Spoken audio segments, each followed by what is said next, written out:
சென்னையைச் சார்ந்த ரங்கநாதன் என்பவர் 1949 பெயர் தெரியாத ஒரு நோயால் பாதிக்கப்பட்டு உடல் எடை 30 கிலோவாக மிக குறைந்த நிலையில் இறக்கும் தருவாயில் சென்னை பொது மருத்துவமனையிலிருந்து வீட்டிற்கு அனுப்பப்பட்டேன் அப்படின்னு அந்த ரங்கநாதன் சொல்கிறார்.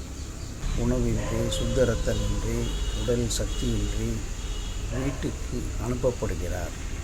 இதை சரி பண்ண முடியாது, நீங்கள் வீட்டுக்கு போயிருங்க அப்படின்னு அனுப்பிச்சிட்றாங்க. அவருடைய எடை 30 கிலோ உடல் எடை. அப்போது வீட்டுக்கு போனதுக்கப்புறம் அவர் என்ன பண்ணுறாருன்னா யோகாசனம் செய்யறதுக்கு ஆரம்பிக்கிறார். ஆசனங்கள் பிராணாயாமம் பண்ணும் பொழுது 3 மாதத்தில் அவருடைய உடல் எடை 58 கிலோவாக அதிகரித்திருக்கிறது.